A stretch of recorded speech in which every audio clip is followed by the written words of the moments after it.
What's up, guys? I'm Rock and Grunt Mike, and I want to give you some ideas for your Ultra League team by showing you the team that I'm working on and explaining why I'm working with this team. And hopefully you'll get some ideas and maybe you can improve my team. I'll definitely be adjusting this team throughout the season, so if you want to see how it performs and what kind of adjustments I make, be sure to subscribe. I really like this team that I'm working on because, first of all, it's anti-meta, so anti-Giratina. I am so ready for Giratina. It's unique. You have never seen this team before, I can guarantee you. And I think these Pokemon have good move pools, so there's a lot of adjustments you can make and even some Pokemon that you can swap in. So I feel like it's flexible. Okay, so here's the team. In the lead, it will be Suicune. Yes, Suicune. And I think this is a good fit for a few reasons. Suicune has all-around really good stats because it's a legendary Pokemon. The water typing is really resistant, and its move pool is very applicable to the meta.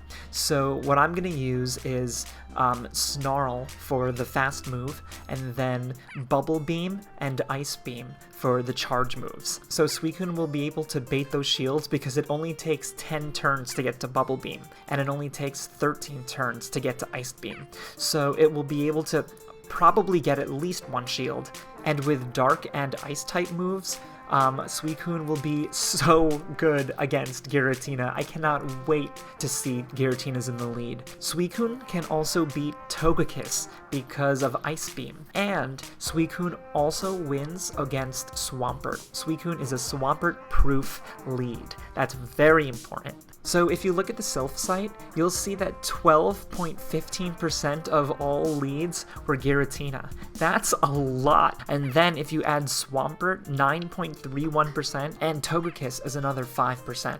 So between Giratina, Swampert, and Togekiss, that's like over 25% of leads. I feel like that's really good coverage, and it makes Suicune a strong lead.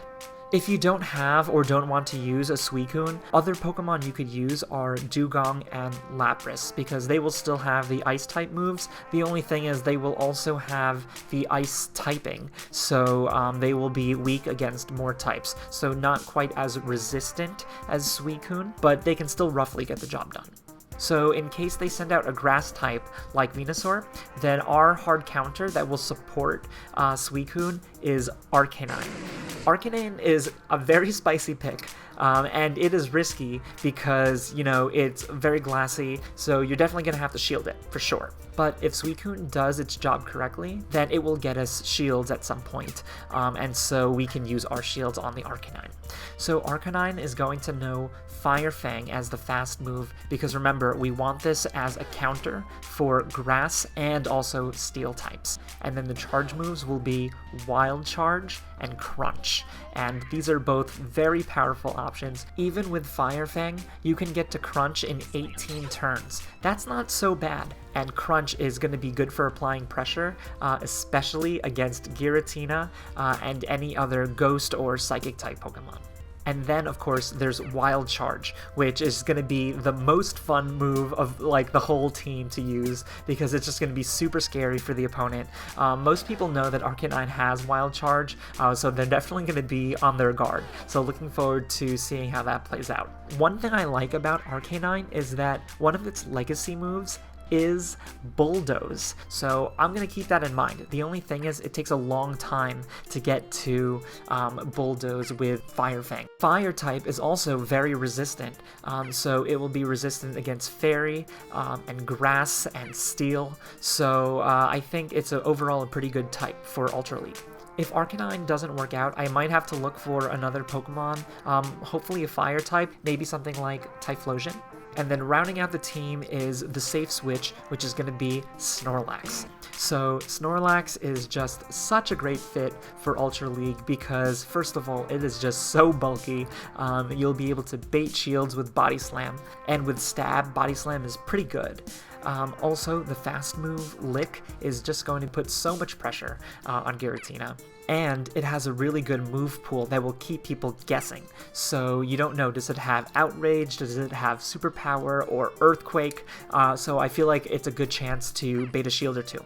my Snorlax is going to know Earthquake because I need it to take care of Steel types. I also like that Snorlax is a normal type, so it's only weak against fighting, so I feel like it is really safe.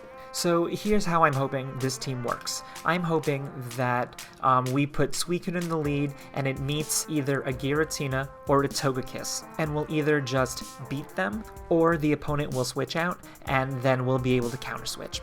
So Suicune is really meant to take the lead here, but even if it doesn't have the advantage, it will still do good neutral damage and can still take shields. One thing that could bring this team down is if the opponent leads with a grass type. We should not switch into Arcanine because they probably have a hard counter waiting in the back. So we would switch into Snorlax and we would just kind of hope that Snorlax can go roughly even. Notice that every Pokemon can go up against Giratina, all using different move types. So that's a good way of having broad coverage, but, you know, focusing coverage on Giratina. So that's the Ultra League team I'm thinking about. Please let me know in the comments what you think about this team. I really want some advice. Did I make any mistakes here? Should I pick different moves? Is Arcanine not a good pick? I'm sure you will all have some opinions on that. Honestly, I have not tried out this team yet, so looking forward to trying it and looking forward to Ultra League. It's gonna be hype. If this video was helpful, please give it a like and subscribe so that you don't miss the next one. Thanks, and see ya in Ultra League.